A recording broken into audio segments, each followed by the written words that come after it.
UFC 200 in place of Conor McGregor if he is to stay off the card. We will have to wait and see and keep a watchful eye here every week on what's going down with that card, if Conor gets his way back on, if there's a change, if it just be really interesting to see how UFC handles this potentially very bad for business, but potentially epically successful for business state of limbo that they find themselves in right now, or at least that's being presented to us.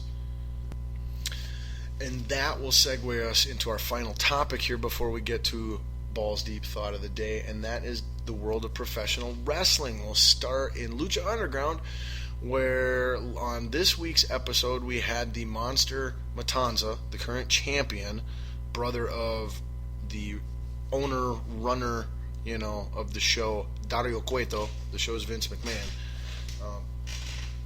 The best way I can put it, he's the show's Vince McMahon. His brother is called the Monster Matanza, and he's currently the champion.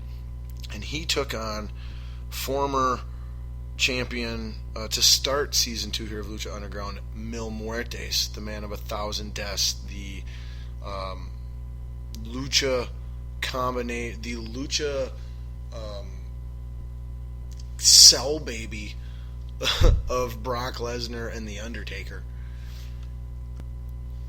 They headlined, they were the main event of the show for the title this past weekend. In very rare Lucha Underground fashion, the show ended in a no contest where both men went through the office roof and just the match was called off, and that ended the show. And that never happens on Lucha Underground. So interesting. I liked it because of how rare it is and unpredictable it was. And I also like it because this was the type of match and feud that I felt deserved more than just the one title shot. And in Lucha Underground, the way the show is filmed, you don't always... You get a lot of just one-time matches between competitors, which is fantastic. It's what I miss about the old days of wrestling that I used to love that we don't get in WWE anymore.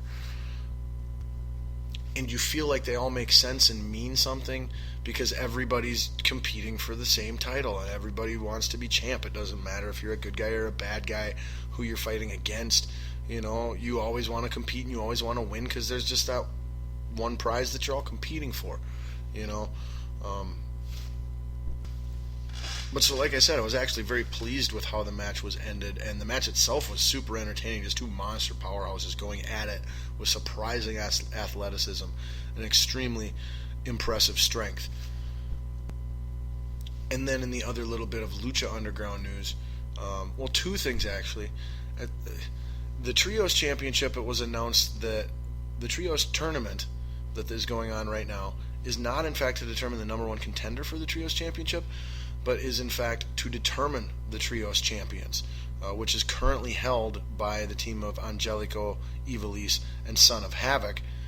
And they will be defending those titles next week against the other 3 top placing teams in that tournament in a 4-team, 12-person match to determine the Trios champions. So we're keeping an eye on that. That's interesting, good stuff as well. And then the little hidden gem that I thought was amazing was at the end of the show, they're doing a promo, cutting up video promo, and the way that they do, where it's totally pre-taped, movie, TV show feel, really cool, really unique. They have this ongoing story where there's some undercover cops in Lucha Underground investigating some things or whatever. And so this person goes into one of the undercover cops' office, and the cop is looking at this missing people, list photos or whatever, like you see in a cop place, and they actually had photos and names of all the big stars from season 1 of Lucha Underground that didn't re-sign and aren't a part of season 2, like Hernandez and Alberto El Patron, more commonly known as Alberto Del Rio, Dajiri, Big Rick, and I forget who the other one was that I noticed. But I thought that was so cool, man. WWE would never have the balls to do anything like that, to actually acknowledge, reality in that sort of way in their fictional programming. I thought it was an awesome Easter egg for a smark like myself. And now switching our focus over to WWE, where they are also holding a tournament to determine their number one contender for the tag titles. And ironically enough, I want to say the number one contender match, like the finals of the tournament, which isn't for the championship, it's to take on the champions, who are New Day. That match is actually going to be on next week's Payback pay-per-view, which, like I said, is next Sunday on the WWE Network, not this coming Sunday. And it is going to feature two NXT call-up teams facing off. My personal favorite, Enzo Amore and Big Cass, who should have been called up a long time ago. They're the modern day the modern day New Age Outlaws is basically what these guys are. And they're great. They're great at it. Enzo is money on the mic like The Rock. It's great. And then they will be taking on the Vaudevillains, who are a kind of a unique... Well, I think if nothing else, they're unique in their gimmick. They have an elaborate entrance where things are made in black and white and given like an old-timey type of feel to them. They've got the Raleigh fingers, wax-curled mustaches, and they're hop, hey, like, we eat egg raw eggs for breakfast and lift these dumbbells, hop, hop, hey, like the two guys on Family Guy. I have seen a lot of negative response from general WWE Universe fans to their gimmick.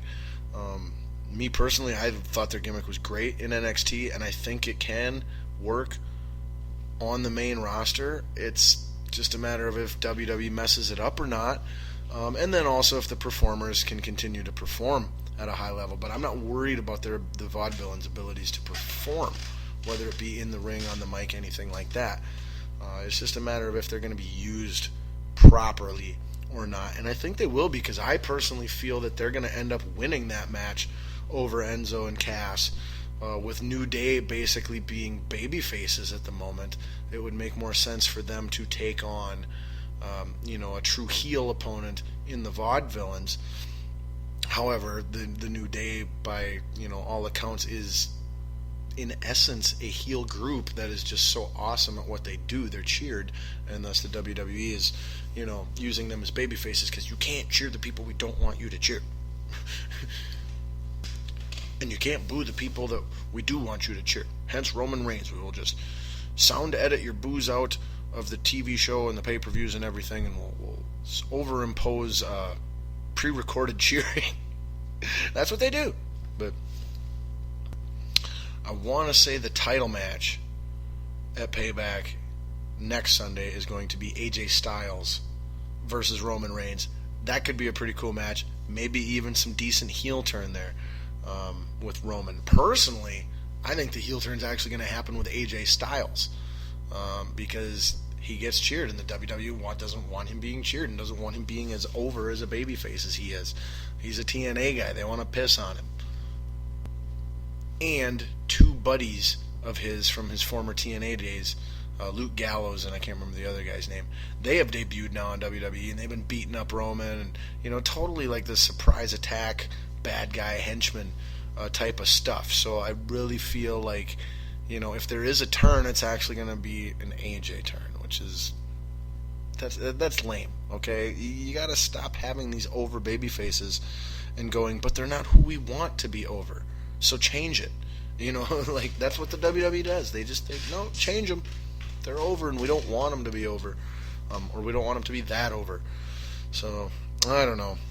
Kind of a tough time to be a WWE fan as far as the quality of the product, but there are still some really good performers out there right now, and you'll always get some good matches from time to time. If you're not watching, you miss them, so we keep watching anyway.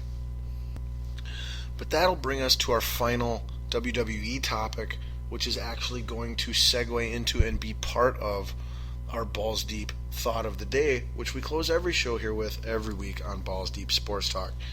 And this week it involves the passing of memorable people in our lives through the entertainment industry. In the WWE world, yesterday it was Joanie Laurer, better known under her wrestling name Chyna. Chyna was a polarizing figure, performer, person, both in the ring and out of the ring. She had very public, noted drug addiction and mental health problems, a troubled childhood, a sex tape scandal, posing in Playboy, just appeared in what was it, that Real World ripoff on VH1 where they did it with celebrities that was awesome. Can't remember what it was called. I think she was in a house with like Jose Canseco and Mini-Me or something. It was great, and someone from the Brady Bunch. But people who knew Joanie closest personally always say the same thing, that she was the sweetest, nicest, kindest, most caring person ever. It was only her demons that would get the better of her, and usually that's always that was who got the worst of it. The only time you'd see the worst out of Chyna was when her demons were getting the best of her, and whatever you thought you got out of it that was bad being on your end, what she was dealing with on her end was infinitely worse. Psychologically, I think she's similar to Robin Williams, someone who we'd all be kind of familiar with as a personality, as personal struggles, and as an end. Now, I do not know for sure what the cause of death was for Chyna. I can only assume that it was drug-related, somehow, whether it be overdose or organ failure due to abuse prior in life or whatever. I can only assume that to be the case. I'm hoping she didn't take her own life, but I wouldn't put that past her either. She was definitely in a place for a long period throughout her life where, that was a thought. That was an option in her head. But again, I have not heard the final details on cause of death for her as of yet. I will pass that on Facebook and Twitter when I find out, as I always do. But so outside of just being an unforgettably sweet, kind person to everyone who was lucky enough to meet and know her personally, she was really revolutionary and groundbreaking in her profession. If you want to really, truly, accurately, credit and place the beginning of the Divas Revolution, I don't think it would go to Alundra Blaze, as the WWE and her, Medusa, have tried to lead you to believe. I think she started scratching the surface, but I don't think she really started any ball rolling outside of inspiration that she would have given to other people who followed her and did more. That obviously would count. But in my opinion, all that really started happening when Chyna came in. Chyna came in, and she was just, everything about her was different than anything and everything female-wise we had ever seen in the world of professional wrestling as American pro wrestling fans. She was a physical specimen who was bigger and stronger and more athletic than a lot of the guys on the wrestling roster at the time. And because of that, not only did she go on to be one of the most dominant female champions of all time in pro wrestling history, but she also won the Intercontinental Championship, a title that had previously and has since only been won by men, with the exception of Chyna. Chyna is the only female to ever win a major male singles title in WWE, American Professional Wrestling. That's remarkable. Absolutely remarkable. And she wasn't beating scrubs to do it.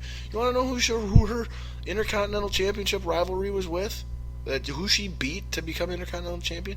Chris Jericho. Yeah, that's right. Chris Jericho. That Chris Jericho. The guy you've heard of. Like, you know what he looks like even. Even if you're not a wrestling fan, like, you probably know who Chris Jericho is. That's who she beat. He's a wrestling Hall of Famer, a wrestling icon, wrestling legend, all-time great. And that's who she beat for Intercontinental Champion, a title that has only been held by men, with the exception of her. So just her impact on her gender, both in her profession